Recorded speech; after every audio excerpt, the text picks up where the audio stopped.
Hello brilliant minds. Entry test की preparation just books पढ़ लेने का नाम नहीं है। इसमें प्रेशर होता है, इसमें कंपटीशन होता है। कभी आपको लग रहा होगा कि आपका कॉन्फिडेंस लेवल ये बूस्ट हुआ पड़ा है और कभी आपका कॉन्फिडेंस लेवल बिल्कुल ही लो हो जाता है।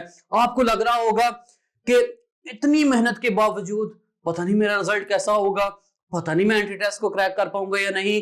तो एक बात आपने याद रखनी है, जो स्टूडेंट कंसिस्टेंसी के साथ, फोकस के साथ, मोटिवेटेड रहते हुए, स्मार्टली वर्क करते हुए एंट्री टेस्ट की प्रिपरेशन करेंगे, वही स्टूडेंट्स एंट्री टेस्ट को क्रैक कर पाएंगे। तो स्टूडेंट्स, आप लोगों ने मोटिवेटेड रहना है और आप लोगों ने हर लम्हे के अंदर आपके अंदर से ना ये सोच आनी चाहिए कि यार ये तो कोई मुश्किल काम ही नहीं है, इसको मैं इजीली कर सकता हूं। Yes I can do it, I can do it. इस बच्चे की तरह आपने कहते रहना yes I can do it. अंदर से आवाज आनी चाहिए आपकी, yes I can do it. तो क्या आप ये कर सकते हो? क्या आप ये कर सकते हो? तो जल्दी से कमेंट सेक्शन के अंदर लिखो yes I can do it, I can do it. तो स्टूडेंट्स, बात हो रही थी मोटिवेशन की, इसलिए मैंने आपके लिए कुछ अशार, मोटिवेटेड से अशार रखे हुए। जब भी आप लोगों ने डीमोटिवेट होना है तो आप लोगों ने इसको सुन लिया करना है, ये आपको बड़ा ना आपके लिए मुफीद होंगे। चलें जी, सुनाता हूं मैं आपको। मंजिल से आगे बढ़कर मंजिल तलाश कर, मिल जाए तुझको दरिया तो समंदर तलाश कर। हर शीशा टूट जाता है पत्थर की चोट से, पत्थर ही टूट जाए वो शीशा तलाश कर। सजदों से तेरी क्या हुआ, सदियां गुजर गईं, दुनिया तेरी बदल दे वो सजदा तलाश कर। तो स्टूडेंट्स, आप लोगों ने मोटिवेटेड रहना है। जब आप मोटिवेटेड रहते हो तो आप कोई भी चीज अचीव कर सकते हो। इंसान दुनिया में भाई कुछ भी अचीव कर सकता है। एंट्री टेस्ट तो बच्चों वाला काम है। अगर आप कंसिस्टेंसी के साथ, फोकस के साथ, स्मार्टली वर्क करेंगे तो आप एंट्री टेस्ट को इजीली क्रैक कर सकते हैं। हेलो ब्रिलियंट माइंड्स, मैं हूं आपका मैथमेटिक्स हैकर और मेरा काम है आपके लिए मैथमेटिक्स को आसान बनाना। I welcome you to fun coaching session day 6। आज की कंसेप्ट मास्टर क्लास में हम क्वाड्रेटिक इक्वेशन सेकंड हाफ की करने वाले हैं डिटेल से डिस्कशन। स्टूडेंट्स, फर्स्ट हाफ में मैंने आपको बताया कि इस चैप्टर से एंट्री टेस्ट में 5 to 6 MCQ आते हैं। स्टूडेंट, नस्ट और अगर मैं फास्ट की बात करूं तो, क्योंकि नस्ट के अंदर आपको 90 नंबर का मैथमेटिक्स आता है और फास्ट के अंदर 100 में से 70 मार्क्स का मैथमेटिक्स आता है, इसलिए आपको नस्ट और फास्ट के अंदर 5 to 6 क्वेश्चन जस्ट आपको इस चैप्टर से आ जाएंगे और आपको जीके, प्यास और फास्ट से भी 2 to 3 क्वेश्चंस इस चैप्टर से लाजमी आएंगे। उसमें क्वेश्चन रेशियो कम होती है, उसमें 30 मार्क्स का मैथ का पोर्शन होता है, तो 30 में से भी 2 to 3 क्वेश्चन आपको इस चैप्टर से आएंगे। लेकिन स्टूडेंट्स, अगर आप ये आज का लेक्चर कंप्लीट देखते हो, इस वीडियो को कंप्लीट देखते हो, तो आप लोगों को इस चैप्टर से किसी भी किस्म का कोई एमसीक्यू आ जाए तो आप लोगों के लिए प्रॉब्लम कोई नहीं होगी। भाई, जब आपके पास ऐसा मैथमेटिक्स हैकर हो तो आपको घबराने की जरूरत बिल्कुल नहीं है। तो चलो स्टूडेंट्स, शुरू करते हैं। Now I'm going to present the big picture of quadratic equation second half. Firstly, I will talk about cube and fourth roots of unity and their property, and I will spend significant amount of time on cube and fourth root of unity and their property because it is 5-star area from exam point of view. Secondly, I will talk about polynomial function, and lastly I will conclude our discussion with reducing to quadratic form. तो चलिए students, आते हैं topic की तरफ। लेकिन उससे पहले आपको मेरा पैटर्न पता चल चुका है। मैं आपको दूंगा कुछ क्वेश्चंस एमसीक्यू के फॉर्म में और मैं आपसे करूंगा कि इसे सॉल्व करो जल्दी से वीडियो को पॉज करके। तो चलें जी, पहला क्वेश्चन है sum of cube root of 15625 15,625। इसका हमने क्या फाइंड करना है जी? क्यूब रूट पहले फाइंड करो, फिर उसका सम फाइंड करो। एफएससी में हम क्या करते हैं, हम या तो यूनिटी का फाइंड करते हैं क्यूब रूट, या हम क्या कर लेते हैं, हम फाइंड कर लेते हैं 8 का फाइंड कर लेते हैं, 27 का फाइंड कर लेते हैं। इस तरह से हम 3-4 नंबर का हम फाइंड करते हैं और इतना बड़ा नंबर आ जाए हमारे पास और उसका हमने क्या फाइंड करना है, क्यूब रूट, फिर इसका आगे से इसका सम फाइंड करना है। तो स्टूडेंट्स, क्या आप ये 50 सेकंड के अंदर कर सकते हो एंट्री टेस्ट में? तो स्टूडेंट जल्दी से कर सकते हो तो कमेंट सेक्शन के अंदर इसका मुझे आंसर लिख के दो और बताओ आप लोगों ने इस क्वेश्चन को कितने सेकंड के अंदर आपको सॉल्व किया है। इस वीडियो को पॉज करें, जल्दी से मुझे सॉल्व करके दें। और स्टूडेंट मैं आपको गारंटी करता हूं इस टॉपिक को पढ़ने के बाद आप यही question with in 5 second, student just 5 second के अंदर आप सॉल्व कर लोगे। तो चलें जी नेक्स्ट क्वेश्चन पे चलते हैं। इसी तरह से उसी से मिलता जुलता क्वेश्चन है, product of 4 fourth roots of 16,861। इसका अब हमने क्या करना है, इसके 4 फोर्थ रूट चाहिए आपको, फिर उनके क्या करने हैं आपने प्रोडक्ट, फिर इतना बड़ा नंबर आ गया आपके पास। तो जितना बड़ा नंबर आएगा तो एक्चुअली स्टूडेंट्स आपके ऊपर उतना प्रेशर भी बढ़ता जाएगा। आपको पता होगा कि इतने बड़े क्वेश्चन को सॉल्व करने के लिए मुझे टाइम भी ज्यादा रिक्वायर्ड है और टाइम एंट्री टेस्ट में 50 सेकंड से ज्यादा हो नहीं सकता। तो स्टूडेंट्स आप भी इस वीडियो को करें पॉज दोबारा से और मुझे बताएं आप इस क्वेश्चन को कितने सेकंड के अंदर सॉल्व करते हो, कितने मिनट के अंदर सॉल्व करते हो, और कमेंट सेक्शन के अंदर आपने इसका सही आंसर भी बताना है।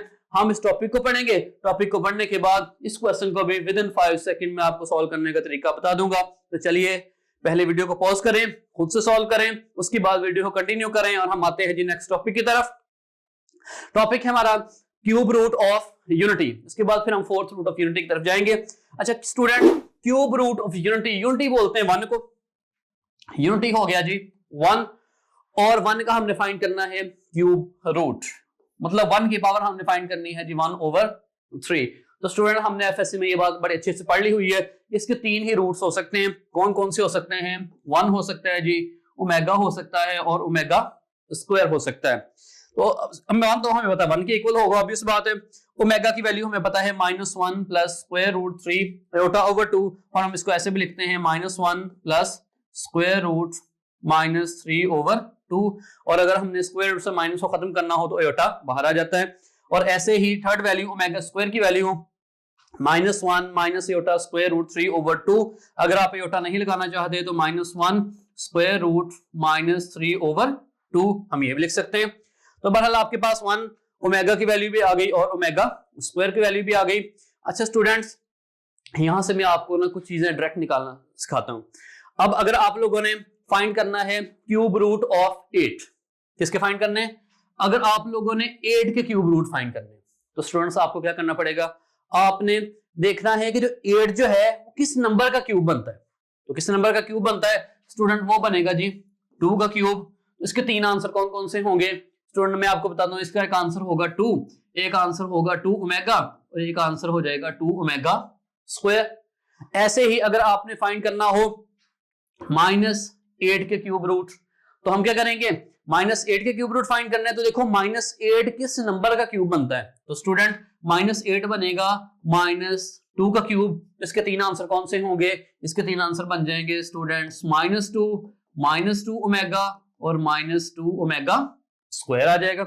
इसी तरह अगर 27 को करना हो तो 27 किसका क्यूब बनता है, 3 का, तो 3 आंसर कौन से होंगे, 3 ओमेगा स्क्वायर। -27 के करने हो तो -27 किसका बनता है स्टूडेंट्स, -27 बनता है -3 का क्यूब, तो 3 आंसर कौन से होंगे, -3 ओमेगा और -3 ओमेगा स्क्वायर।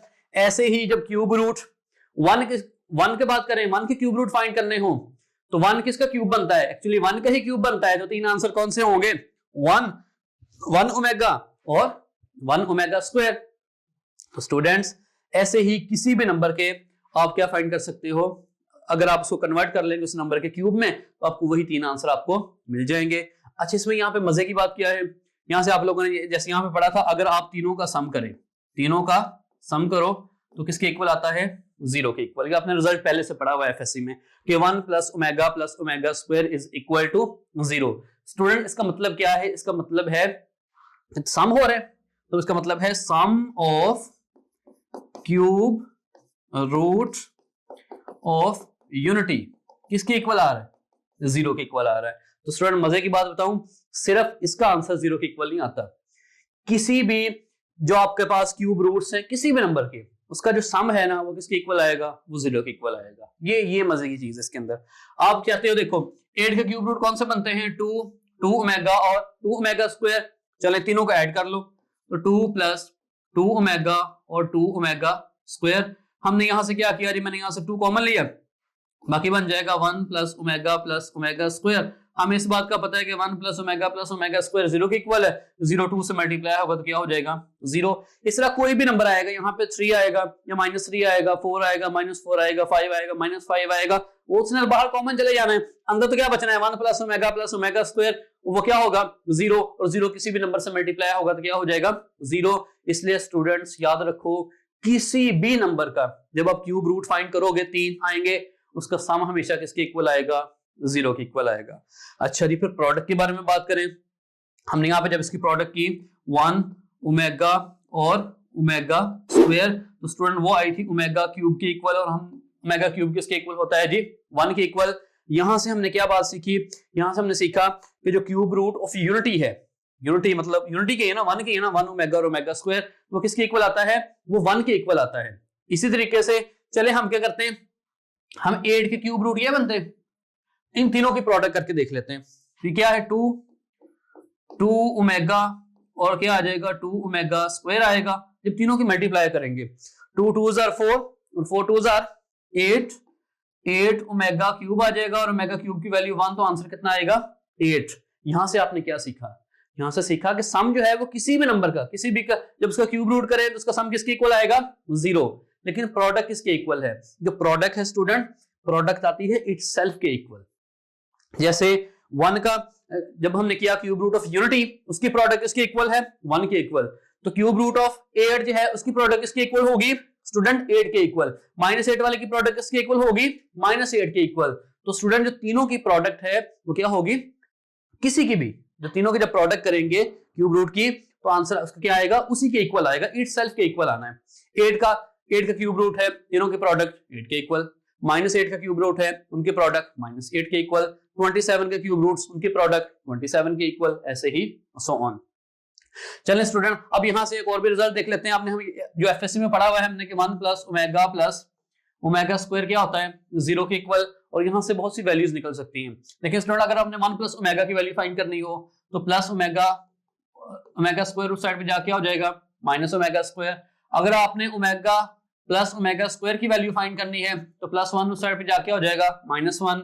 ऐसे ही आपने 1 प्लस ओमेगा स्क्वायर की वैल्यू फाइंड करनी है तो ओमेगा उस साइड पे जाके हो जाएगा -1। तो ये सारे जो रिजल्ट्स हैं ना, इनके रिलेटेड आपको एमसीक्यू बन के आ सकते हैं।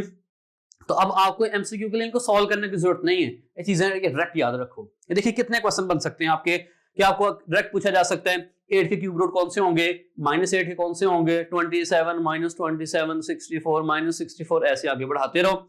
फिर क्या आ जाएगा, इसका सम किसके इक्वल आएगा, इनका प्रोडक्ट किसके इक्वल आएगा, वो आप लोगों ने वो भी सीख लिया। फिर उसके बाद आपको कुछ वैल्यूज दी जा सकती हैं, उसके अंदर आपने ये इसके फॉर्मूले को यूज करते हुए क्वेश्चन आ सकते हैं। इसमें से बहुत से एंटी टेस्ट में से क्वेश्चन आ सकते हैं इसको यूज करते हुए, और आप इसको with in 30 second with in 20 second easily solve कर सकते हो, कोई मसले वाली बात नहीं है इसमें। चलें जी, हम आते हैं इसकी प्रॉपर्टीज की तरफ, कि पहले क्यूब रूट की हम प्रॉपर्टीज की बात कर लेते हैं। Properties of cube root of unity. पहली प्रॉपर्टी क्या है जी, every complex cube root of unity is the square of the other. ये नहीं, जिसमें इंपॉर्टेंट चीज क्या थी, जो कॉम्प्लेक्स क्यूब रूट है टोटल कितने थे आपके पास 3, 1 ओमेगा और ओमेगा स्क्वायर। कॉम्प्लेक्स वाले कौन से, कॉम्प्लेक्स वाले तो दो ही है ना, एक ओमेगा और दूसरा ओमेगा स्क्वायर। ओमेगा में भी एयोटा आता है और माइनस ओमेगा स्क्वायर में भी एयोटा आता है।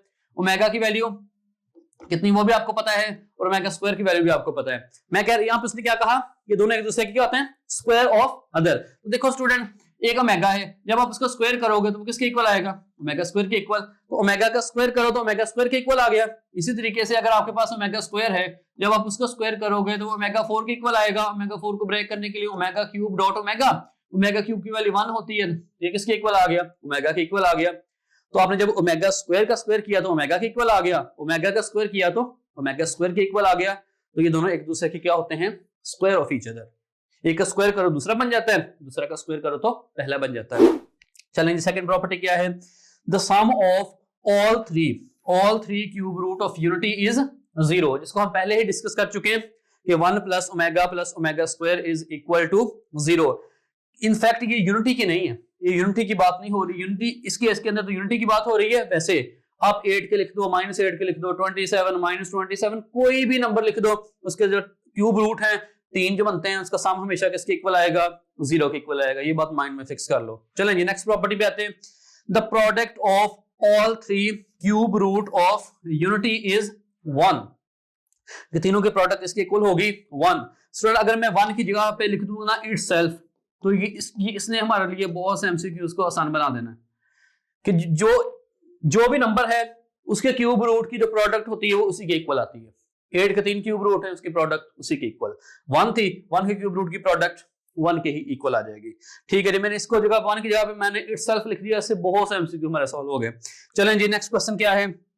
For any n belongs to z, मतलब n कहां से होना चाहिए, इंटीजर से होना चाहिए, और omega raise to power n is equivalent to 1 of the cube root of unity. देखिए वो कह रहा है कि जो omega raise to power n है इसके इक्विवेलेंट होगा ओमेगा, जो हमारे पास यूनिटी के 3 क्यूब रूट्स है ना, 1 ओमेगा और ओमेगा स्क्वायर, ये उसके इक्विवेलेंट है। मतलब जैसे ही आप इसमें n की वैल्यू रिप्लेस करते रहोगे, आपके पास कभी 1 आंसर आएगा, कभी ओमेगा आंसर आएगा, कभी ओमेगा स्क्वायर आंसर आएगा।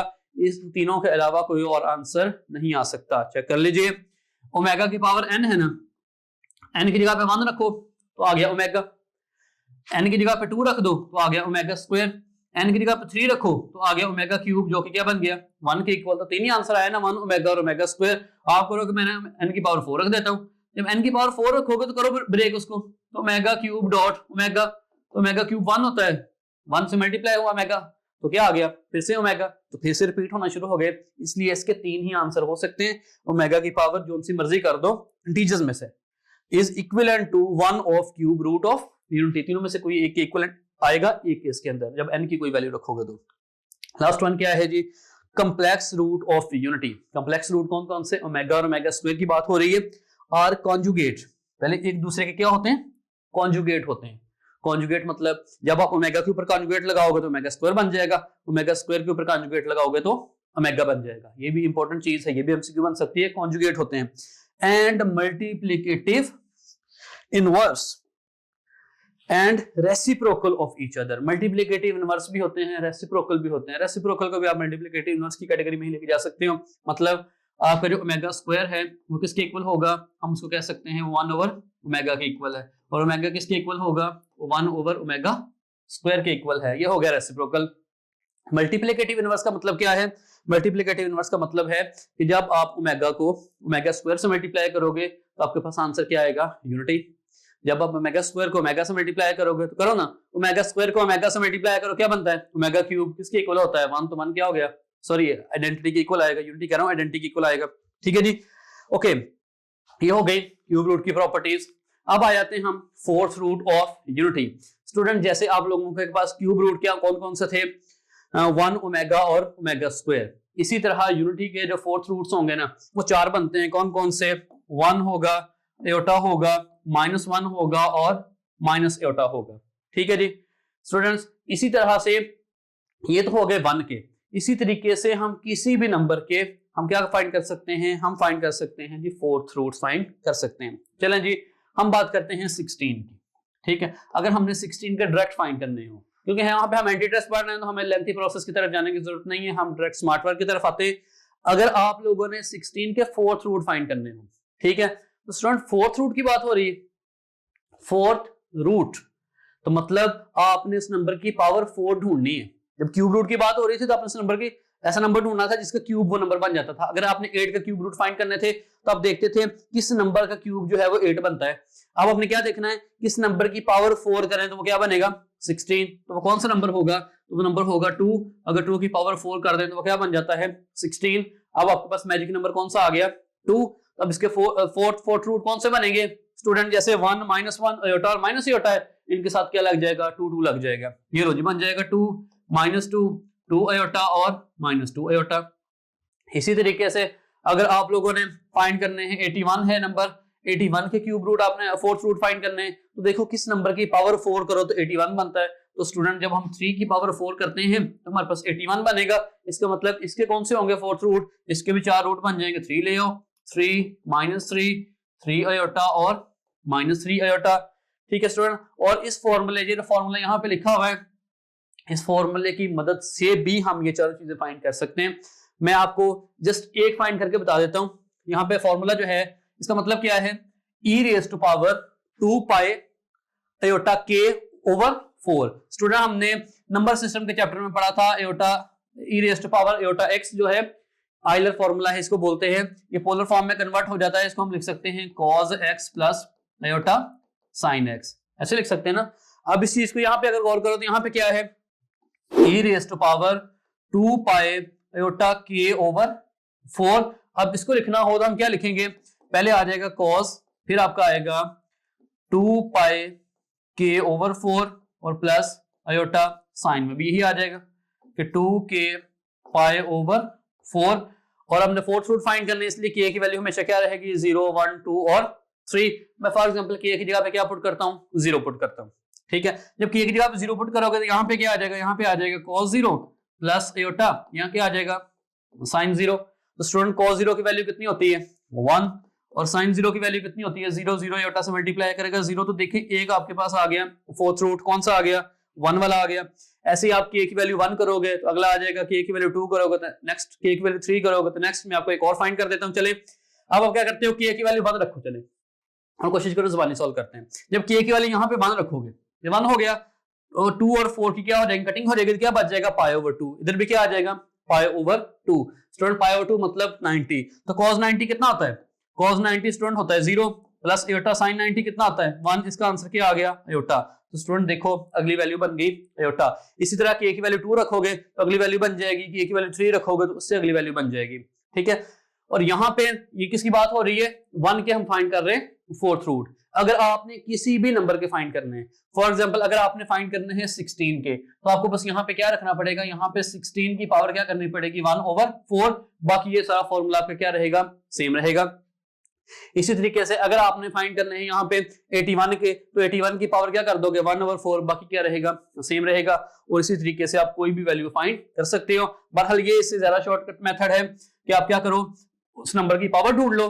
अब देखो ना, फॉर एग्जांपल आपको अगर उस नंबर की पावर नहीं मिलती, जैसे आपके पास आ जाता है 80 आ जाता है, 80 किसी भी नंबर की पावर 4 करो तो 80 नहीं बनता, फिर हम उसको उस केस के अंदर ले जाएंगे। ठीक है, और अगर हमारे पास डायरेक्ट आ जाता है 16 आ जाता है, 81 आ जाता है, इस तरह के नंबर आ जाते हैं जिनका हमें पता है कि किस नंबर की पावर 4 करें तो 81 बनता है, किस नंबर की पावर 4 करें तो 16 बनता है, उसके लिए है डायरेक्ट ये आंसर हम फाइंड कर सकते हैं। अच्छा स्टूडेंट नेक्स्ट देखें, तो अब इस पे इसका जो सम करते हैं, जब हम इसका सम करें, देखो 4 नंबर है ना, 1 -1 एयोटा और माइनस एयोटा, तो ऑब्वियस बात है 1 और -1 कैंसिल हो जाएंगे, एयोटा और माइनस एयोटा कैंसिल हो जाएगा, तो आंसर क्या आएगा 0।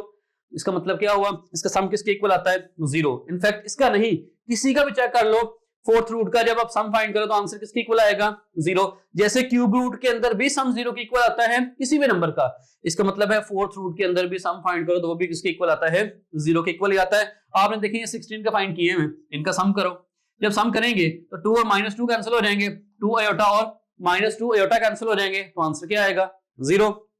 इसी तरीके से जब अब 81 का करो तो 3 -3 से कैंसिल हो जाएगा, 3 एयोटा -3 एयोटा से कैंसिल हो जाएगा, तो आपका यहाँ पे सम किसके इक्वल आ जाएगा, फोर्थ रूट का 0 के इक्वल आ जाएगा। तो इससे आपने क्या रिजल्ट निकाला, किसी भी नंबर का जब आप 4 फोर्थ रूट्स फाइंड करोगे उसका सम किसके इक्वल आएगा 0 के इक्वल आएगा। अब आ जाते हैं इसकी प्रोडक्ट की तरफ। जब हम इसकी करेंगे प्रोडक्ट, तो स्टूडेंट आप लोगों ने ये बात तो पढ़ी हुई है एफएससी के अंदर, इन चारों की जो है यूनिटी की प्रोडक्ट जब करते हैं, चारों रूट्स की प्रोडक्ट करते हैं फोर्थ रूट की, तो आंसर आपका आता है -1। ठीक है, जैसे आप करते हो 1 है आयोटा है, माइनस आयोटा है, 1 है और -1 है, जब चारों की प्रोडक्ट करोगे तो देखो -1 + 1 -1 आ जाएगा, इधर आ जाएगा minus iota square, minus minus से प्लस होकर सिंपल आपका आता है आयोटा स्क्वायर, आयोटा स्क्वायर की वैल्यू क्या बन जाती है -1।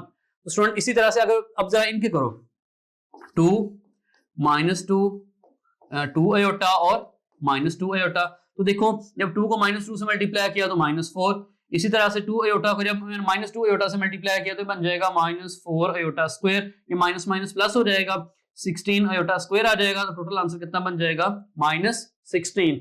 यहां से आपने क्या सीखा कि जब यूनिटी का फोर्थ रूट की प्रोडक्ट करते हैं तो आंसर आता है -1, जब 16 का करते हैं तो आंसर क्या आता है -16, तो 81 का क्या आंसर आएगा प्रोडक्ट का -81। 81 के जब हम फोर्थ रूट की प्रोडक्ट करेंगे तो आंसर किसके इक्वल आएगा -81। तो इससे हमने क्या रिजल्ट सीखा, इससे हमने क्या रिजल्ट सीखा कि सम जो है, सम जो भी नंबर हो उसका फोर्थ रूट का सम किसके इक्वल आएगा 0 के इक्वल, उनकी जो फोर्थ रूट की जो प्रोडक्ट होगी उसका आंसर किसके इक्वल आएगा माइनस इटसेल्फ। तो यहाँ पे क्या याद रख लो, माइनस इट्स सेल्फ के इक्वल आना है, ठीक है। क्यूब रूट की प्रोडक्ट किसके इक्वल? इट्स सेल्फ, और फोर्थ रूट की प्रोडक्ट किसके इक्वल है? Minus it's self. तो चलिए स्टूडेंट्स, अब हम क्या करते हैं, प्रॉपर्टीज देख लेते हैं फोर्थ रूट्स ऑफ यूनिटी की। जैसे पहला है the sum of all four fourth roots of unity is 0।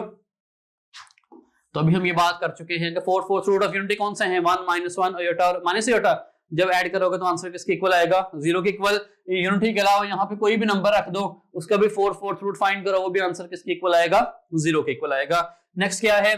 The real four fourth roots of unity are additive inverse of each other.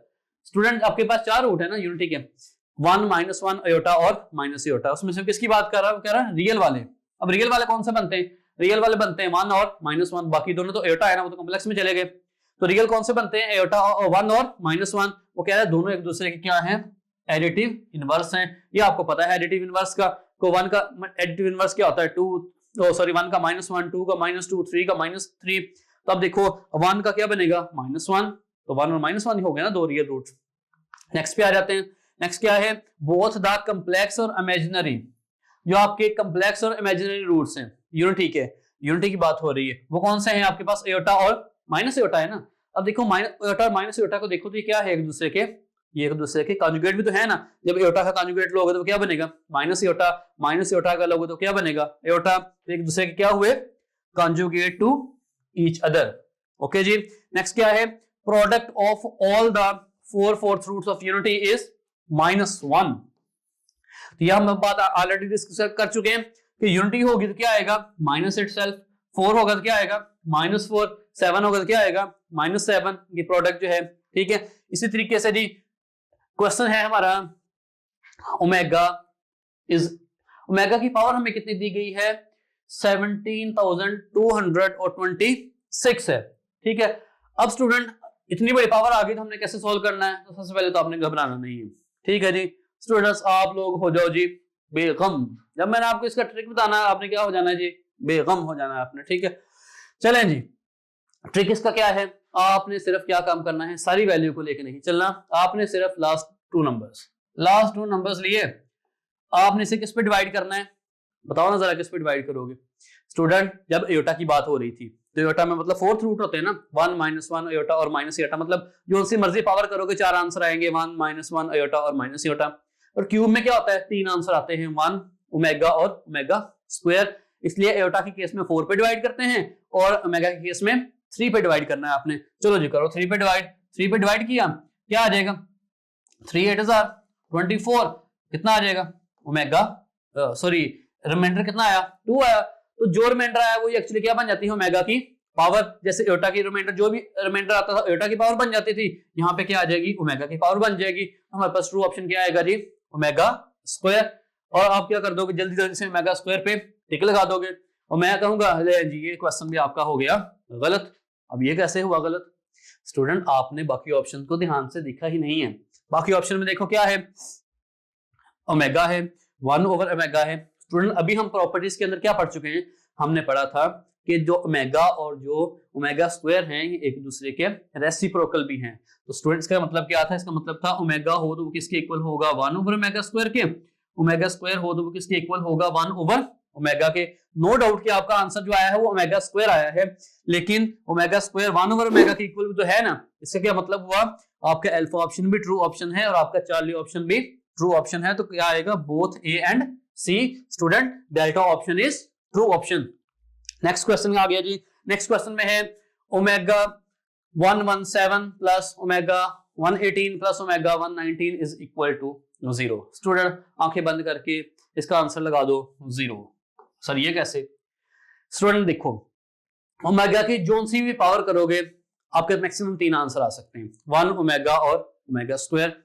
और क्योंकि ये कंसेक्टिव पावर्स हैं, इसका मतलब एक का आंसर आना है 1, एक ने आंसर देना है ओमेगा और एक ने आंसर देना है ओमेगा स्क्वायर। तो क्योंकि तीनों का हम सम कर रहे हैं तो तीनों का सम किसके इक्वल होता है? ये लो जी 0 के इक्वल होता है। तो जब भी 3 कंसेक्टिव टर्म्स आ जाएंगे ओमेगा में तो आंसर किसके इक्वल आएगा? 0 के इक्वल। जैसे आयोटा के अंदर कंसेक्टिव 4 टर्म्स आ जाती हैं, जब उसको सम करते हैं तो आंसर किसके इक्वल आ जाता है? 0 के इक्वल। इसमें स्टूडेंट कौन सा ऑप्शन होगा जी? Alpha option is true option.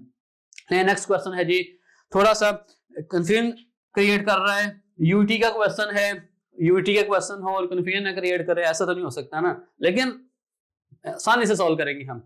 Summation का मतलब हो गया जी सम।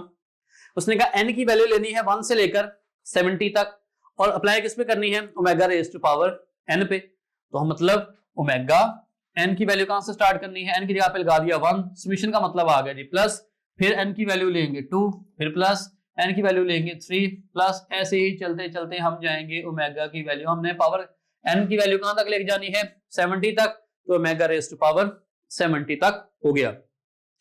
अब स्टूडेंट अब हमने अभी पिछले क्वेश्चन के अंदर हमने ये बात सीखी कि जो हमारी जो क्यूब के अंदर ओमेगा के अंदर जो 3 कंसेक्यूटिव टर्म्स जब आएंगे उसको सम करेंगे तो आंसर किसके इक्वल आएगा, 0 के इक्वल।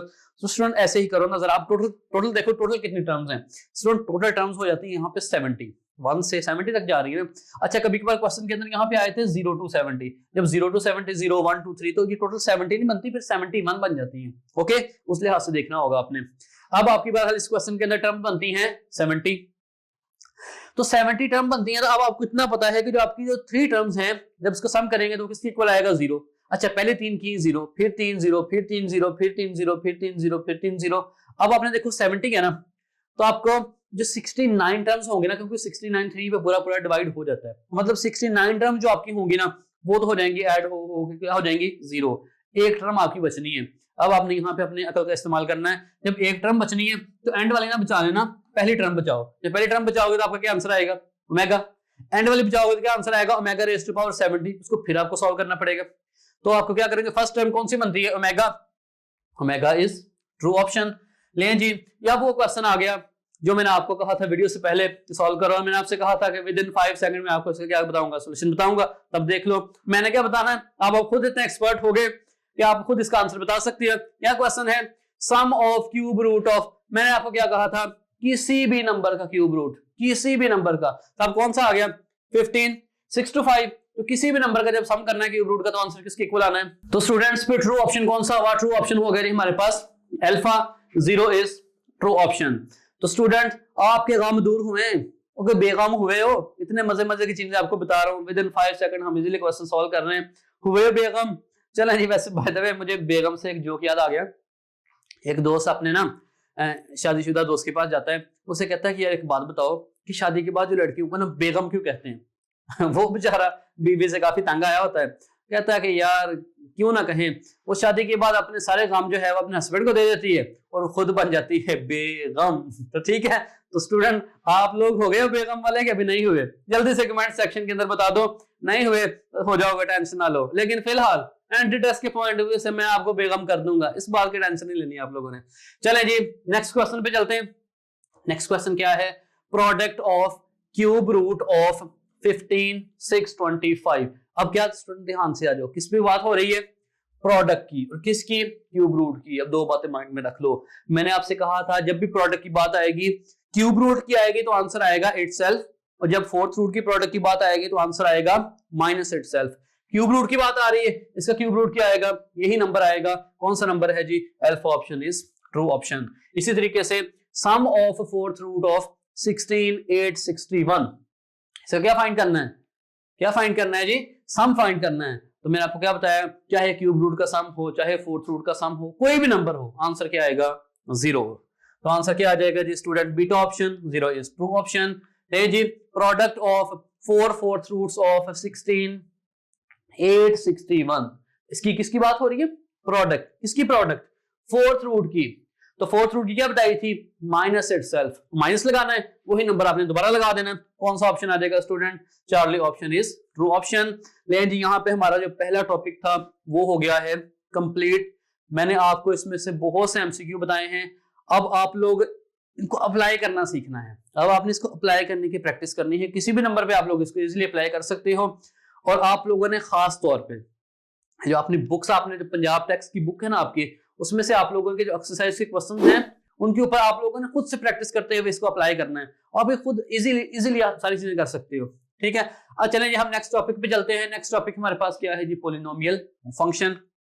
चलें अब हम इसका करते हैं एमसीक्यू को सॉल्व, पहले तो बल्कि मैं आपसे करवाऊंगा, आपको पता ही है मेरा पैटर्न का क्या है जी, degree of 3x plus 2/x plus 7 is equal to, ये जो हमारे पास जो है एक्सप्रेशन, इसकी जो है डिग्री बतानी क्या है। ठीक है, डिग्री क्या होती है मैंने आपको बताया बस स्टूडेंट, हाईएस्ट पावर को क्या बोलते हैं, डिग्री।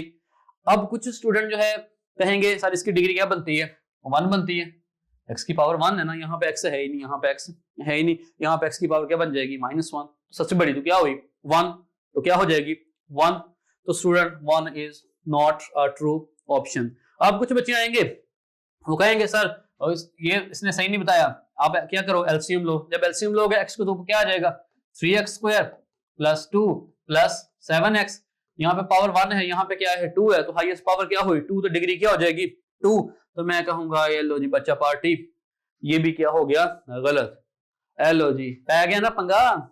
लेकिन स्टूडेंट पंगा इज नॉट चंगा फॉर यू, तो मेरा काम है आप लोगों को इस तरह के पंगों से निकालना। तो चलो स्टूडेंट टॉपिक पढ़ते हैं और टॉपिक के बाद हम इजीली इस तरह के पंगों से बाहर आ जाएंगे, कोई मसला नहीं है। इस चले एक क्वेश्चन और देख लेते हैं। हमसे कहा गया है how many times the graph of this function, ये हमें दी हुई है जी इक्वेशन, सॉरी ये हमें दिया हुआ एक्सप्रेशन पोलिनोमियल है 4x raised to power 4 plus 2x cube minus 2x square plus 4x minus 18, कहता है crossed x axis and crossed positive x axis। पहला क्वेश्चन का क्या है कि जो हमारे पास जो एक्सप्रेशन है ये x axis को कितनी दफा क्रॉस करेगा, ठीक है, मतलब एक्चुअली इसका क्वेश्चन है तो कितने इसके रूट्स बनेंगे। फिर इसका सेकंड क्वेश्चन क्या है, अब जो रूट्स तो बन जाएंगे जितने भी बनेंगे, अब वो उसको पॉजिटिव एक्स एक्सिस पे कितनी दफा कट करेगा। एक्स एक्सिस में तो दो साइडें होती हैं, पॉजिटिव भी और नेगेटिव एक्स एक्सिस भी, तो पॉजिटिव साइड पे वो कितनी दफा कट करेगा, मतलब उसके पॉजिटिव रियल रूट्स कितने बन सकते हैं।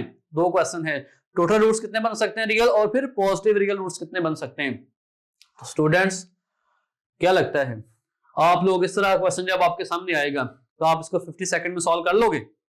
स्टूडेंट्स घबराना नहीं है, 20 सेकंड की मार है, 20 सेकंड में आप ये कर सकते हो। चलो वैसे खुद से ट्राई करो ना, वीडियो को पॉज करो और 50 सेकंड के अंदर जरा मुझे जल्दी से कमेंट सेक्शन के अंदर भी आंसर बता दो कि क्या आंसर आता है, और टाइम भी मेंशन करना, टाइम लाजमी मेंशन करना है कि कितने सेकंड के अंदर आपने इस क्वेश्चन को सॉल्व किया है। और मैं आपको ये भी बताता चलूं कि ये आपका आम सा क्वेश्चन नहीं है, कोई प्यास का क्वेश्चन नहीं है। चलें जी हम पहले देख लेते हैं पॉलिनोमियल फंक्शन को, फिर उसके बाद हम इसके एमसीक्यू की तरफ आएंगे। पॉलिनोमियल फंक्शन डेफिनेशन से स्टार्ट करेंगे। पॉलिनोमियल फंक्शन क्या है जी, आ पॉलिनोमियल इन एक्स, ये मतलब एक्स वेरिएबल की बात हो रही है, is an expression of the form. ये एक्सप्रेशन किस तरह की फॉर्म का होता है, ये लो जी देखो, a n x raise to power n, x raise to power n मतलब एक्स की पावर होगी, और a raise to power n मतलब किसी भी कोएफिशिएंट की बात हो रही है, ये 1 2 3 कुछ भी हो सकता है। इसी तरह से x raise to power n minus 1, x raise to power n minus 2, और ऐसे ऐसे चलते होते x की पावर 1, और यहाँ पे कुछ भी नहीं है तो मतलब यहाँ पे x की पावर 0 की बात हो रही है। और यहाँ पे जो यहाँ लिखा हुआ a1 a2 या a3 a4 a raise to power n minus 2 a raise to power n minus 1 a raise to power n, उसके बारे में उसने क्या बात की है कि सारे के सारे क्या हैं, द कोएफिशिएंट और रियल नंबर, ये सारे के सारे क्या हैं कोएफिशिएंट हैं, और ये क्या होंगे, ये रियल नंबर होने चाहिए। रियल नंबर का मतलब पॉजिटिव भी हो सकते हैं, नेगेटिव भी हो सकते हैं, जीरो भी हो सकते हैं, डेसिमल फॉर्म में भी हो सकते हैं। और उसने एक कंडीशन यहाँ पे बताई है कि यहाँ पे जो आपका ए एन है वो 0 के इक्वल नहीं होना चाहिए। ये मतलब पहले वाला जो है वो 0 के इक्वल नहीं होना चाहिए। अच्छा क्यों नहीं होना चाहिए, इस पे बारे में बात करते हैं। Where n is non negative integer, यहाँ पर उसने कहा जो एन जो है ना, एन क्या है, non negative integer. Non negative का मतलब क्या है, नेगेटिव नहीं हो सकता, 0 होगा, पॉजिटिव होगा, और इंटीजर होना चाहिए। इंटीजर का मतलब है कि डेसिमल फॉर्म के नंबर, फ्रैक्शन फॉर्म के नंबर भी नहीं होंगे, ठीक है। तो फिर जो है ये n जो है, n को हम क्या कह सकते हैं, n क्या होगी हमारे पास, डिग्री होगी। जो सबसे बड़ी पावर होगी वो क्या होगी, डिग्री होगी। इसलिए स्टूडेंट्स ने कहा जो ए एन है वो 0 के इक्वल नहीं हो सकता। तो जब ए एन ही 0 के इक्वल हो गया तो वो x raise to power n को मल्टीप्लाई करेगा, वो भी क्या हो जाएगा 0, तो फिर हमारी डिग्री n तो ना हुई ना, ठीक है, क्योंकि x raise to power n ही बीच में से खत्म हो गया, इसलिए ये कंडीशन लगी है a n does not equal to 0। तब हमने यहाँ से इस एक्सप्रेशन से क्या सीखा, हमने यहाँ पे सीखा कि हमारे पास जो डिग्री होगी, जो हमारे पास हाईएस्ट पावर होगी, वो या इस पूरे एक्सप्रेशन के अंदर जो भी आपके पास पावर्स हैं वो कभी नेगेटिव नहीं हो सकती। पॉलिनोमियल के अंदर क्या कहा गया है, नॉन नेगेटिव। n के बारे में बात की है, n इज नॉन नेगेटिव। तो देखो n इसमें भी आ रहा है, n इसमें भी आ रहा है, n हर एक में मौजूद है, ठीक है।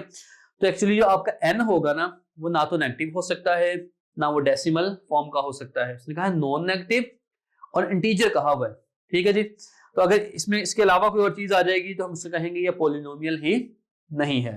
ओके जी।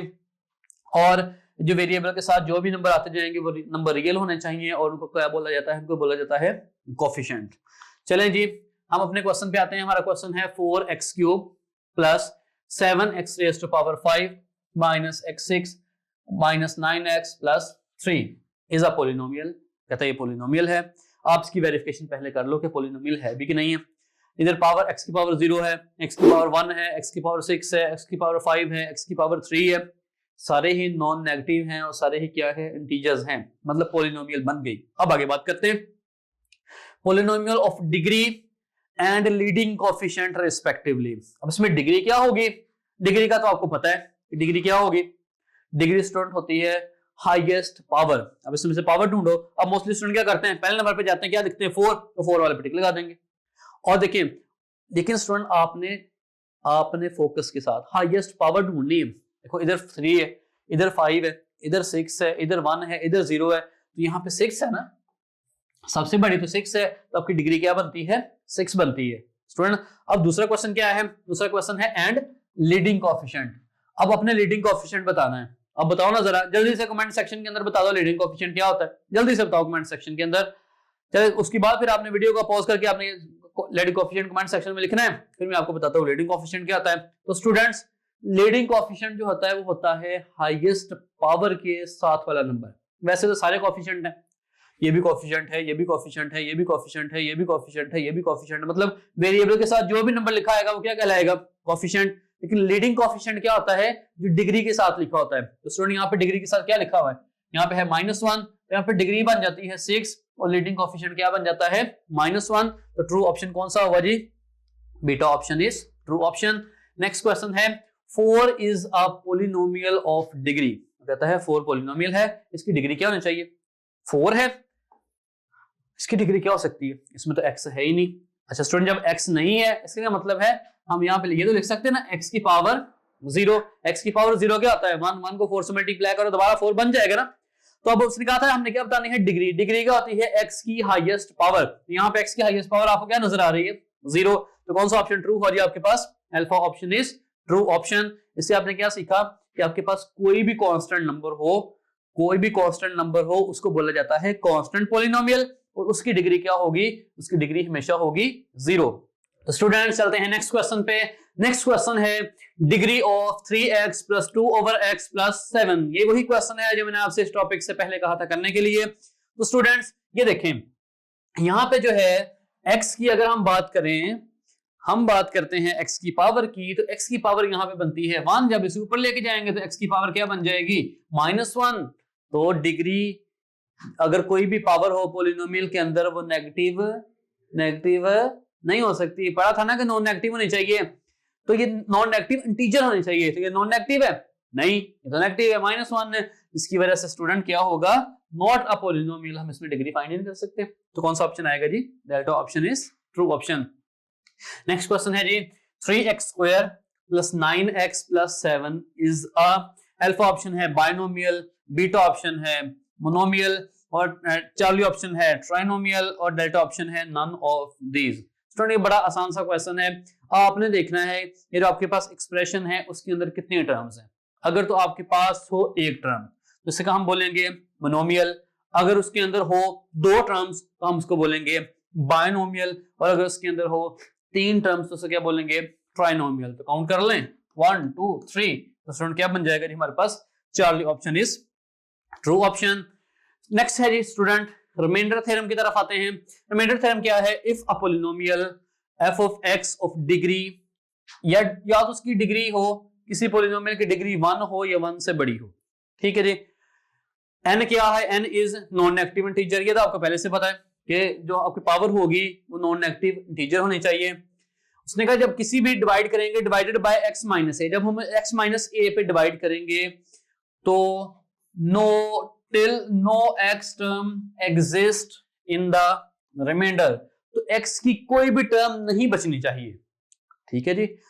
जब x की टर्म कोई नहीं बचेगी इसका मतलब है क्या बचेगा, कांस्टेंट वैल्यू बचेगी, ठीक है, ये 0 बचेगा या कांस्टेंट बचेगा, कोई भी जो भी बच जाए, तो then f of a is the remainder, ठीक है। आपने x माइनस ए पे डिवाइड करना है किसी भी पॉलिनोमियल को, और पॉलिनोमियल की ऊपर कंडीशन क्या है, जो आपकी n जो है वो नॉन नेगेटिव नहीं होनी चाहिए, उसकी पावर नॉन नेगेटिव नहीं होनी चाहिए, नॉन नेगेटिव इंटीजर होना चाहिए, ओके।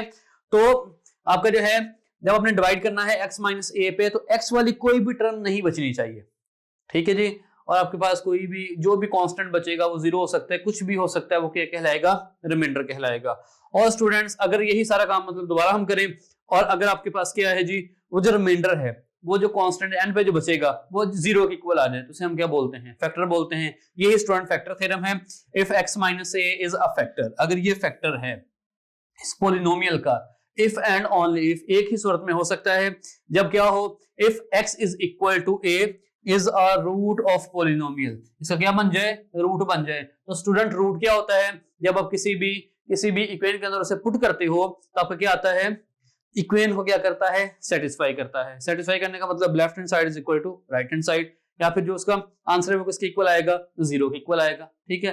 तो ये हमारे पास हो गया फैक्टर थ्योरम। रिमाइंडर थ्योरम में क्या है, जो आपका रिमाइंडर आएगा वो कोई भी नंबर हो सकता है, लेकिन कांस्टेंट होना चाहिए, उसमें x के टर्म मौजूद नहीं होने चाहिए। और फैक्टर थ्योरम क्या है, फैक्टर थ्योरम के अंदर जो आपका रिमाइंडर है वो सिर्फ एक ही नंबर हो सकता है, और वो नंबर है 0। इसका क्या मतलब है कि वो पूरा डिवाइड होना चाहिए। देखिए सिंपल सी बात है। क्वेश्चन पे आते हैं, find the value of k। हमने किसकी वैल्यू फाइंड करनी है, हमने वैल्यू फाइंड करनी है k की।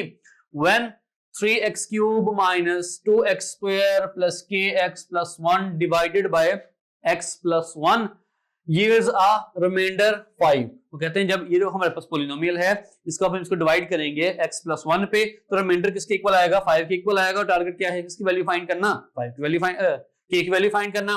तो पॉलिनोमियल देखो लो, पॉलिनोमियल हमारे पास है जी 3x क्यूब, उसके बाद आ गया जी माइनस 2x स्क्वायर, उसके बाद आ गया प्लस kx प्लस 1, और यहाँ पे हमने इसे किस पे डिवाइड करना है, x प्लस 1 पे। स्टूडेंट डिवाइड करने है क्या काम है, बहुत आसान है।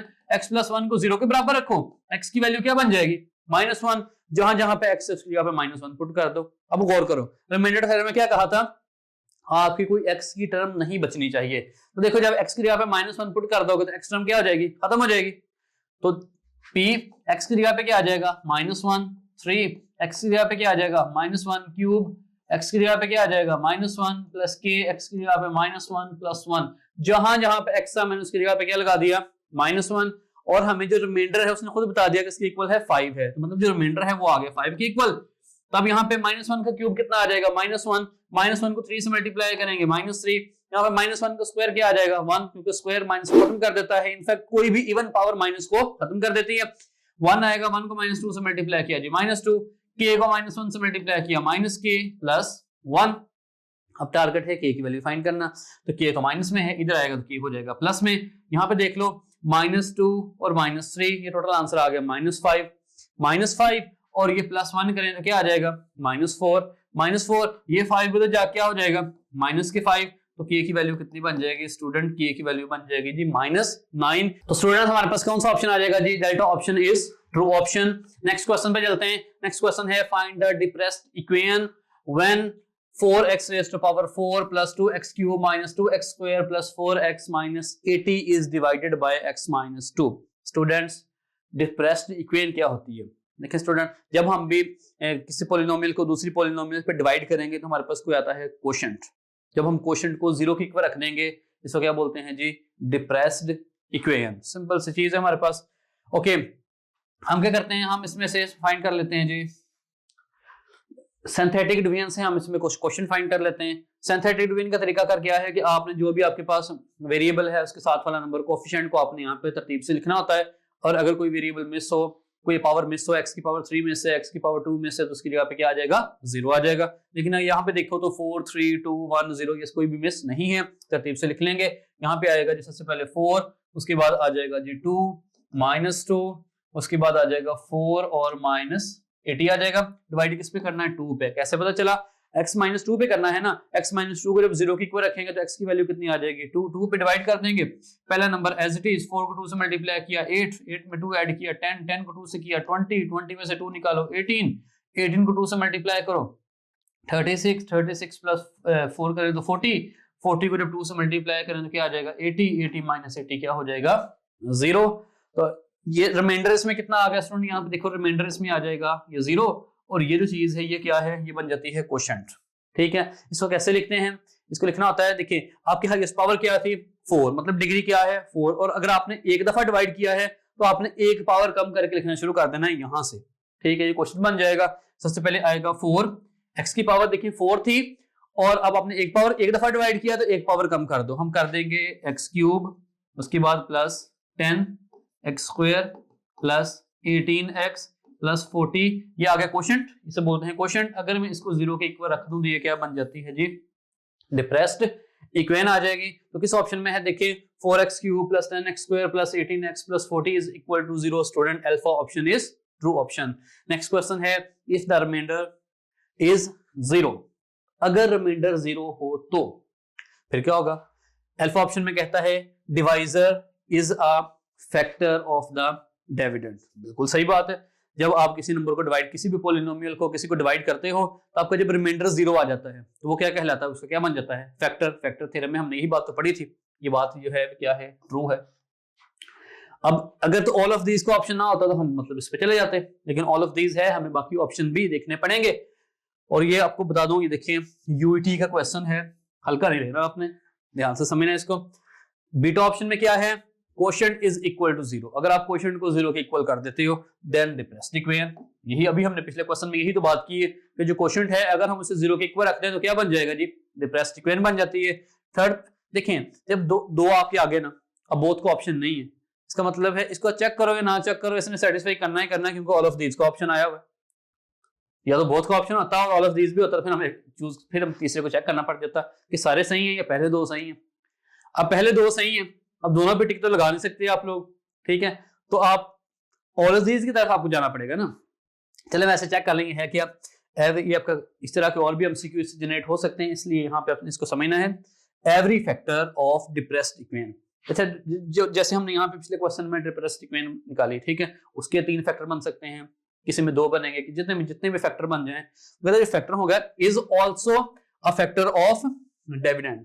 जो हमारा क्वेश्चन था ना, जो डिप्रेस्ड इक्वेशन के फैक्टर आएंगे वो हमारे इस क्वेश्चन के उस पॉलिनोमियल के भी वही फैक्टर बनेंगे। तो स्टूडेंट आप करके देख लीजिएगा, ये बात भी सेटिस्फाई करती है। अब इससे भी एंट्री में बहुत से एमसीक्यू इस तरीके से बन सकते हैं जो आपको बिना सॉल्व किए हम डायरेक्ट देखेंगे ये डिप्रेस्ड इक्वेशन के फैक्टर हैं, तो ये हमारे डिविडेंड के भी क्या हैं, ये फैक्टर बन जाएंगे। तो स्टूडेंट तीनों ही बातें सही हैं, तो हम किस ऑप्शन की तरफ जाएंगे, ऑल ऑफ दीज की तरफ जाएंगे। Delta option is true option. Next question पे आ जाते हैं। ये क्वेश्चन मैंने आपसे कहा था कि मुझे सॉल्व करके दो 50 सेकंड से पहले। तो स्टूडेंट चले हम इसको देखते हैं। How many times the graph of this function, ये फंक्शन है 4x raised to power 4 plus 2x cube minus 2x square plus 4x minus 80, मैं कहता है x एक्सिस को कितनी दफा क्रॉस करेगा। स्टूडेंट याद रखो, जितनी x की हाईएस्ट पावर होती है, मतलब जितनी x की डिग्री होती है उतने इसके क्या बनते हैं, रूट्स बनते हैं। ठीक है, इससे कितने रूट्स बन रहे हैं, हाईएस्ट पावर देखो कितनी है 4, इसका मतलब उसके कितने रूट्स बनेंगे, वो कितनी दफा x एक्सिस को टच करेगी स्टूडेंट 4 टाइम्स। कितनी दफा टच करेगी जी 4 टाइम्स। ओके 4 टाइम्स करेगी। तो पहला तो ये आ गया, उसने पहला क्वेश्चन किया था x एक्सिस को कितनी दफा क्रॉस करेगी 4 टाइम्स। अब तो हर एक में देखो 4 4 4 और 4 आया हुआ, इसका मतलब क्वेश्चन आगे है। And crossed positive x axis, और फिर पॉजिटिव x एक्सिस को कितनी दफा कट करेगी, मतलब इसके पॉजिटिव रियल रूट्स कितने बनेंगे। तो स्टूडेंट उसके लिए मैं आता हूं ट्रिक पे। ट्रिक क्या है जी, आपने सिंपल सा काम करना है, लिख लो क्या है 4x रेज़्ड टू पावर 4, उसके बाद क्या है plus 2x cube minus 2x square plus 4x minus 80। आपने क्या काम करना है, आपने देखना है कि इसमें कितनी दफा साइन जो है वो चेंज होता है, जितनी दफा साइन चेंज होगा उतने उसके क्या बन जाएंगे, रियल रूट्स बन जाएंगे। देखिए सबसे पहले देखें, यहाँ ये भी पॉजिटिव है, ये भी पॉजिटिव है, तो फिलहाल तो चेंज नहीं आई ना। अब देखो यहाँ पे पॉजिटिव था, यहाँ पे नेगेटिव है, एक दफा साइन चेंज हो गया, ओके, फिर नेगेटिव था, पॉजिटिव हुआ, 2 दफा साइन चेंज हो गया, उसके बाद पॉजिटिव था, फिर नेगेटिव हो गया, 3 दफा साइन चेंज हो गया, आगे तो खत्म हो गया ना। तो कितनी दफा साइन चेंज हुआ जी इस पॉलिनोमियल के अंदर, 3 दफा। तो इसका मतलब क्या है कि इसके 3 रियल पॉजिटिव रूट्स होंगे, पॉजिटिव रियल रूट्स होंगे। कितने होंगे जी 3 होंगे। तो किस ऑप्शन में लिखा हुआ है, बीटा ऑप्शन में लिखा हुआ है, तो beta option is true option. देखो स्टूडेंट कितना आसान सा काम है, ठीक है, कितने आसानी के साथ हमने बस साइन चेक करो, कितनी दफा साइन चेंज हो रहा है, वो क्या बन जाएंगे, पॉजिटिव रियल रूट्स बन जाएंगे। और ये प्यास का क्वेश्चन है और बड़ा इंपॉर्टेंट क्वेश्चन था, आम तरीके से, मतलब कि अगर मैं आपको ट्रिक ना बताता, आप बताओ, खुद से बताओ, अपनी ईमानदारी से बताओ, एफएससी में आप इसको सॉल्व कर सकते थे? नहीं कर सकते थे ना। इसलिए स्टूडेंट एंट्री टेस्ट की प्रिपरेशन बहुत जरूरी है। ये चीजें मतलब है उसी से रिलेटेड है एफएससी के सिलेबस में, लेकिन हमें सिंपल, हमें कन्वेंशनल मेथड से पढ़ाया हुआ है कि बस भाई simple question answer, question answer लिखो, जल्दी से सॉल्व कर दो, फॉर्मूला लगाओ, सॉल्व कर दो। भाई कंसेप्चुअल स्टडी की तरफ आओ। एंट्री टेस्ट में इस तरह के क्वेश्चंस आते हैं आपको। चले जी, ये टॉपिक भी हमारा यहाँ पे होता है कंप्लीट। अब हम आते हैं जी अपने लास्ट टॉपिक की तरफ, रिड्यूसिंग टू क्वाड्रेटिक फॉर्म। हमारे पास बहुत सी ऐसी इक्वेशन होंगी जो क्वाड्रेटिक इक्वेशन नहीं है, तो हम इसको क्या करेंगे, क्वाड्रेटिक फॉर्म के अंदर आप चेंज करते हो। जैसे आपको पता है 4.2 के अंदर और 4.3 के अंदर आप ऐसे करते हो। फिर उसके बाद आप लोग उसमें भी 4.89 के क्वेश्चन भी हम इसी के अंदर कवर करने की कोशिश करेंगे। चले जी, पहला ही क्वेश्चन है, solution of square root x plus 2 plus 3 is equal to 2। बड़ा आसान क्वेश्चन है। क्या करेंगे, x plus 2 square root plus 3 उस साइड पे जाके हो जाएगा -3, 2 - 3 क्या बनेगा -1। स्क्वायर रूट खत्म करने के लिए क्या करेंगे, दोनों साइड पे स्क्वायर लगाएंगे। x प्लस 2 स्क्वायर रूट, इसका भी स्क्वायर, -1 का भी स्क्वायर, तो स्क्वायर स्क्वायर रूट से cancel out. x plus 2 is equal to 1, क्योंकि स्क्वायर ने माइनस खत्म कर दिया, x की वैल्यू क्या आएगी, -1। क्या आंसर हुआ, अल्फा ऑप्शन। ये लो जी, आप कहोगे जी सर -1, मैं ये मेरा क्वेश्चन 100% पक्का सही है। और स्टूडेंट मजे की बात बताऊं, ये क्वेश्चन आपका है गलत। फिर से पै गया पंगा, जो है आपके लिए बिल्कुल नॉट चंगा। चले कोई बात नहीं, घबराना नहीं है स्टूडेंट। जब आपके पास यार ऐसा मैथमेटिक्स हैकर है तो घबराने की जरूरत नहीं है। मैं आपको बताऊंगा कि इसको हमने कैसे सॉल्व करना है। चलें जी, एक और क्वेश्चन देख लो। चलो अब इसी तरह का ये एंट्री टेस्ट के अंदर क्वेश्चन आते हैं। देखिए जीके के अंदर क्वेश्चन आया है, इसलिए मैंने आपको यहाँ पे मेंशन किया है। आप मुझे इस क्वेश्चन को जरा जल्दी से 50 सेकंड के अंदर सॉल्व करके दो ना जरा।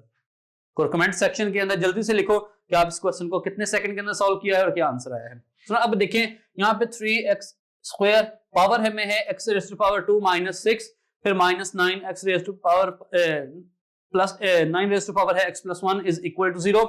और हमने क्या करना है, then valid values of x are, मतलब हमने x की वैलिड वैल्यूज क्या करनी है, फाइंड करनी है। ओके, अब करो जरा इसको सॉल्व। ठीक है, पहले तो आप जब इस क्वेश्चन को सॉल्व करोगे तो आपको पहले तो ये समझ ही नहीं आएगी इसने होना किस तरह से, और आपका अच्छा खासा टाइम वेस्ट होगा। लेकिन मेरा नहीं ख्याल आप 3-4 मिनट से पहले इस क्वेश्चन को सॉल्व कर भी पाओगे। ठीक है, लेकिन स्टूडेंट टेंशन नहीं लेनी, ये क्वेश्चन विद इन 30 सेकंड होने वाला क्वेश्चन है। टॉपिक पहले समझ लेते हैं। चलें स्टूडेंट्स, पहले टॉपिक पढ़ते हैं, टॉपिक के बाद हम फिर देखते हैं इस तरह के क्वेश्चंस को। टॉपिक है जी रिड्यूसिंग टू क्वाड्रेटिक फॉर्म। हमने ऐसी इक्वेशंस की बात करनी है जिनको हम क्वाड्रेटिक फॉर्म के अंदर चेंज करेंगे, फिर हम उसके सॉल्यूशन की तरफ जाएंगे। तो पहली इस तरह की इक्वेशन आती है जी एक्सपोनेंशियल इक्वेशन। ऐसी एक्सपोनेंशियल इक्वेशन क्या होती है, equation in which a variable occurs in an exponent, जिसमें हमारे पास जो वेरिएबल होता है वो x हो सकता है या कोई भी वैल्यू हो सकती है वेरिएबल की, वो पावर में आ जाए। कहां पे आए, पावर में आ जाए, तो इसको बोलते हैं एक्सपोनेंशियल इक्वेशन। जैसे 2 raise to power 2x -3 multiply 2 raise to power x plus 2, इसमें देखें वेरिएबल जो है वो कहां पे आया हुआ है, पावर में। इस तरह की इक्वेशन को क्या बोलते हैं, एक्सपोनेंशियल इक्वेशन। इसी तरह से रेसिप्रोकल इक्वेशन क्या है, रेसिप्रोकल इक्वेशन एक ऐसी इक्वेशन है जिसमें आप x को जब 1/x से रिप्लेस करते हो उसे कोई फर्क नहीं पड़ता। तो यही इक्वेशन है, देख लें, an equation which remains unchanged, जो चेंज नहीं होती when x is replaced by 1/x। जब हम x को रिप्लेस करते हैं 1/x से, इसकी तरतीब देख लो, पावर 4, 3, 2, 1 और 0, इसमें एक तरतीब से पावर आ रही होती है। ठीक है, तो जब आपके पास एक तरतीब से पावर आ रही है तो समझ लो ये आपके पास क्या है जी, रेसिप्रोकल इक्वेशन। इसको दूसरा याद रखने का भी देख लो कि यहाँ पे जो x की पावर 4 का कोएफिशिएंट होगा ना, वही यहाँ पे इसका कोएफिशिएंट होगा, मतलब ये तो बताता खुद 1 ही है ना। इसी तरीके से जो x क्यूब के साथ होगा वही x के साथ होगा, और यहाँ पे कुछ भी हो सकता है, इससे कोई फर्क नहीं पड़ता। ठीक है, तो इसके कोएफिशिएंट 4 हो सकता है, 5 हो सकता है, 6 हो सकता है, जो मर्जी हो जाए। तो आप इसको कंबाइन करके लिख सकते हो, ये आपकी क्या बन जाएंगी, इस तरह की जितनी भी फॉर्म्स आपकी कहलाएंगी ये आपकी बन जाएंगी रेसिप्रोकल इक्वेशन बन जाएंगी। इसी तरह से स्टूडेंट हमारे पास है रेडिकल इक्वेशन। रेडिकल इक्वेशन है जी इक्वेशन इन्वॉल्विंग रेडिकल एक्सप्रेशन, मतलब उसके उस इक्वेशन के अंदर ना स्क्वायर रूट की फॉर्म आ जाए। जैसे ये देखो इक्वेशन थी, इसके अंदर क्या आ गया, स्क्वायर रूट बीच में आ गया। इस तरह की इक्वेशन को क्या बन जाता है, हम कहते हैं रेडिकल इक्वेशन कहते हैं। ठीक है, क्या है जी, equation involving radical expression of the variables are called radical equations. चलें स्टूडेंट, यही क्वेश्चन है। अगर आपको याद हो, मैंने आपको कहा था वीडियो टॉपिक से पहले कि हमने इस क्वेश्चन को सॉल्व कैसे करना है। देखते हैं आप लोगों ने स्टूडेंट, मैंने आपको जब भी, याद रखो, जब भी आप लोगों ने x की वैल्यू फाइंड करनी है, आपने सोल्यूशन फाइंड करना है, x की वैल्यू फाइंड करनी है या किसी भी वेरिएबल की वैल्यू को फाइंड करना है, तो आप लोग अपने माइंड में बिठा लो कि हमने एंटी ट्रस्ट के अंदर हमने बैक सॉल्व टेक्निक अप्लाई करनी है। आप लोगों ने इस इक्वेशन को सॉल्व करना नहीं शुरू हो जाना। आप लोगों ने क्या काम करना है, आप लोगों ने करना है बैक सॉल्व। जो आपको ऑप्शंस दिए हैं ना, वो ऑप्शन आपको समझ लो दिए हैं, x की वैल्यूज दी हुई हैं। जो इक्वेशन पुट करेंगे, जो इक्वेशन को सेटिस्फाई करेगा, वो आपके पास x की ट्रू वैल्यूज बन जाएंगी। ठीक है, तो हम उस चक्कर में जाने की जरूरत ही नहीं, उसको सॉल्व करने की जरूरत नहीं है, हम बैक सॉल्व पे जाएंगे, x की वैल्यूज पे जाएंगे।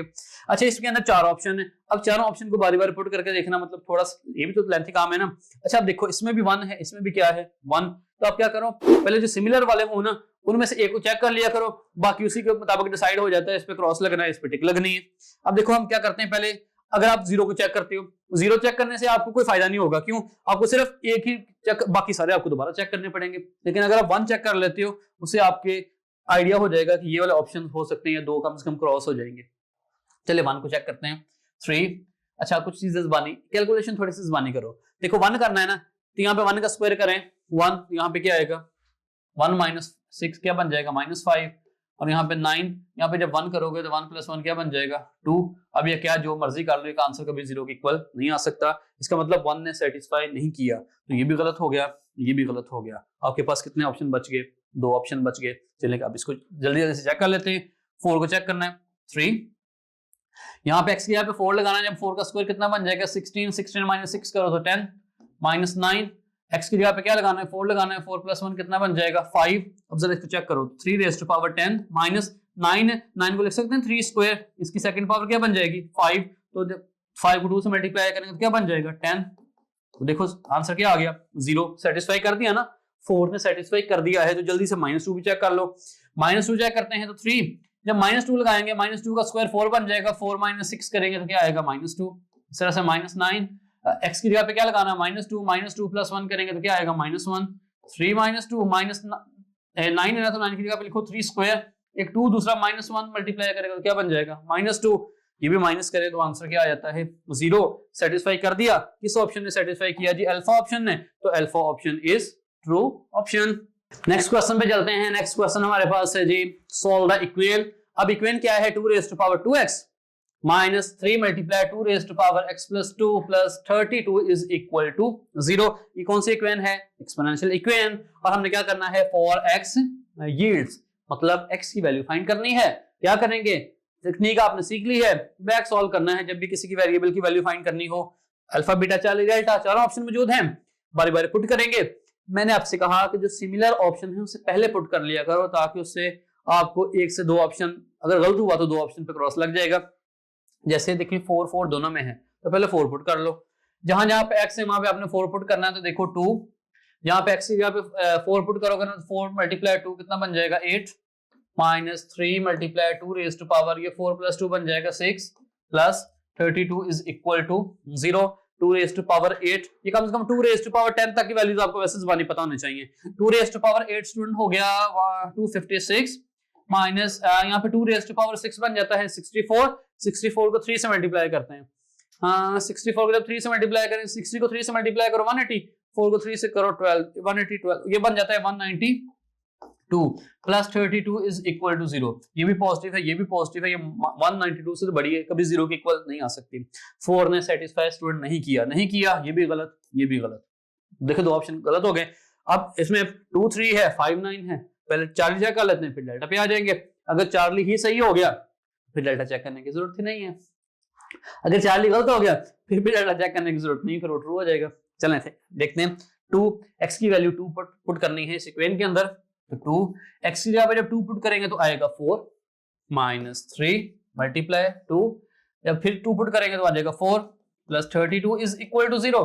तो 2 रेज़ टू पावर 4 आ गई जी 16 माइनस 2 रेज़ टू पावर 4 16 को 3 से मल्टीप्लाई करो 48 प्लस 32 इज इक्वल टू 0। 32 और 16 48 माइनस 48 0। 2 ने सेटिस्फाई किया है। अगर 3 भी कर दे तो हमारा मसला ये खत्म। 3 को चेक कर लेते हैं। 2 रेज़ टू पावर x यहाँ पे 3 लगाना है, जब 3 को 2 से मल्टीप्लाई करेंगे तो आ जाएगा 6 -3 multiply 2 raise to power x की जगह पे 3 लगाओगे 3 + 2 बन जाएगा 5 plus 32 is equal to 0 2 raise to power 6 64 minus 2 raise to power 5 बन गया 32 32 को जब 3 से मल्टीप्लाई करें हाँ 92 और हाँ ठीक है 96 प्लस 32 इज इक्वल टू 0 64 और 32 को ऐड करें ये भी 92 माइनस 96 ये भी 96 किसके इक्वल आया 0 इसने भी सेटिस्फाई कर दिया तो student Charlie option is true option.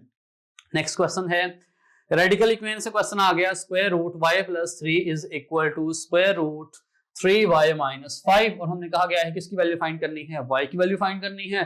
Square root के स्क्वायर लगाने के चक्कर में ना जाना बैक सॉल्व करो ये y की वैल्यूज दी हुई पुट करो जो सेटिस्फाई करेगा वही आ जाएगा सोल्यूशन।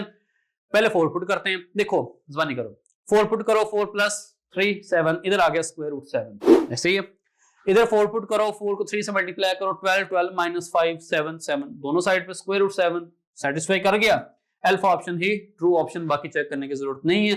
चेक करना था अगर बोथ का ऑप्शन होता या ऑल ऑफ दिस का ऑप्शन होता अब चेक ही नहीं करेंगे। ले स्टूडेंट ये क्वेश्चन था जो मैंने आपको टॉपिक से पहले करवाया था और आप लोगों ने इसका आंसर लगाया था -1 और मैंने आपसे कहा था -1 is not a true option. क्यों कहा था चेक करिए -1 पुट करो ना जरा यहाँ पे x यहाँ पे -1 पुट किया plus 2 square root plus 3 is equal to 2 student -2 + 1 क्या बन गया -2 + 1 बन जाएगा जी 1 1 का square root 1 1 + 3 4 4 is equal to 2 4 तो 2 के इक्वल नहीं होता इसका मतलब है कि हमारे पास जो है -1 is not a true option. 0 put करके देख लो 0 पुट करेंगे तो इधर आ गया स्क्वायर रूट 2 प्लस 3 वो भी 2 के इक्वल नहीं होता 0 भी ट्रू ऑप्शन नहीं है। अब 2 पुट करके देख लो 2 पुट करते हैं 2 + 2 क्या बनेगा 4 4 का स्क्वायर रूट 2 2 + 3 5 5 2 के इक्वल नहीं है ये भी ऑप्शन नहीं है। इसका क्या मतलब है कि इसका जो सोल्यूशन होगा वो क्या होगा एम्प्टी सेट मतलब उसके अंदर कोई भी एलिमेंट नहीं होगा कोई भी सोल्यूशन नहीं होगा उसके अंदर।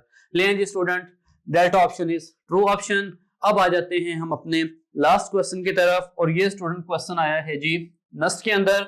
वैसे तो ये 4.89 का क्वेश्चन है और ये काफी लेंथी क्वेश्चन होता है आपको पता है ठीक है लेकिन हमने क्या टेक्निक सीख ली है बैक सॉल्व टेक्निक। अब बैक सॉल्व टेक्निक में तो मसला ही कोई नहीं है इजिली हम बैक सॉल्व करना है इक्वेशन के अंदर पुट करना है जो सेटिस्फाई करेगा वो सोल्यूशन बनता जाएगा। चलिए कर लेते हैं। अच्छा इसमें क्या है इसमें दो इक्वेशन दी गई है y + 2x = 0 और क्या है y² = 6y + xy + 6 और हमसे क्या कहा गया है the coordinates of the points at which straight line intersect the curve ठीक है। हमने क्या करना है यहाँ पे हमारे पास स्ट्रेट लाइन जो है और जो कर्व है वो किस किस पॉइंट पे इंटरसेक्ट करती हैं कहाँ कहाँ इंटरसेक्ट करती हैं जहां जहां इंटरसेक्ट करती हैं मतलब वो पॉइंट्स लाइन पे आ गए इस कर्व पे आ गए और अगर वो उस कर्व को सेटिस्फाई करेंगे तो उसका मतलब उस कर्व पे लाइन लाई करते हैं उस कर्व पे मौजूद हैं। हमने वही काम करना है हमने बैक सॉल्व करना है जो सेटिस्फाई करता रहेगा हम कहेंगे कर्व पे लाई करता है इंटरसेक्ट है अदरवाइज नहीं है। चलें जी एक इक्वेशन हमारे पास है y + 2x = 0 ये हमारे पास स्ट्रेट लाइन है और दूसरी हमारे पास कर्व कौन सी है वो y² + xy + 6 ठीक है।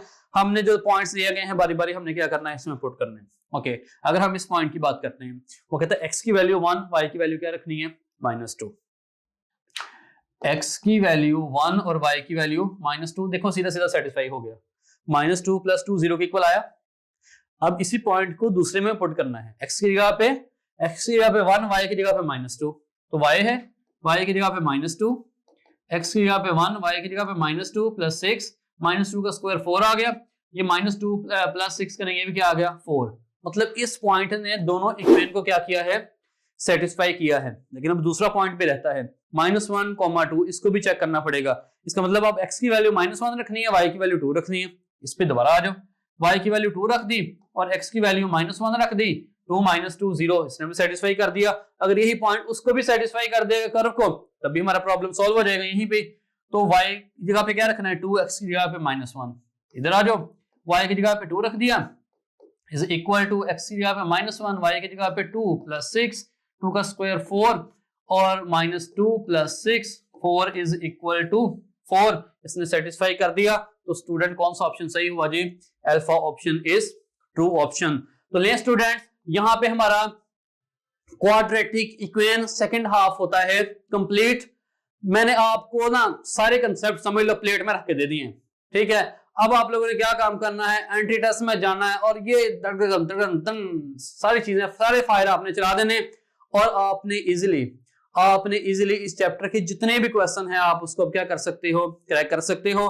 अब स्टूडेंट्स आप लोगों ने क्या काम करना है, अब आपने जाना है टॉप ग्रेड ऐप पे और आपने वहां पे जाके करना है डे 6 का जो टेस्ट है ना उसको अटेंड करना है। उसका क्या फायदा होगा, उसमें मैंने आपके लिए रखे हैं 60 एमसीक्यूज, जो मोस्टली एमसीक्यूज जो हैं वो पास्ट पेपर के क्वेश्चंस हैं, जिससे आपको आइडिया होगा कि पास्ट पेपर में क्वेश्चंस किस तरह से आते हैं। और जो जाहिर बात है यहाँ पे आपने जो कैप्सूल लिए हैं, जो आपने हथियार सीखे हैं, उनके प्रैक्टिस भी तो आपने करनी है ना, तो वहां पे जाएं उसकी करें प्रैक्टिस। प्रैक्टिस जब आप करेंगे तो आपको कुछ क्वेश्चंस के अंदर प्रॉब्लम फेस करनी पड़ सकती है। क्यों कि भाई कुछ हथियार सारे ये लेक्चर में तो बताने होते हैं ना, कुछ हथियार हमने टेस्ट डिस्कशन के अंदर भी बताने होते हैं। तो आप जब करेंगे सॉल्व जाके, फिर हम उसके करेंगे टेस्ट डिस्कशन, और टेस्ट डिस्कशन के अंदर जो हथियार, जो कैप्सूल, जो कंसेप्ट रह गए हैं स्टूडेंट्स, मैं आपको वो क्लियर करूंगा। अभी आपने क्या काम करना है, इस वीडियो को कर दो लाइक, इस चैनल को कर दो सब्सक्राइब, और इस वीडियो को इतना शेयर करो कि ये भाई दुनिया के कोने कोने तक पहुंच जाए। भाई दुआओं में याद रखिएगा। टेक केयर, अल्लाह हाफिज।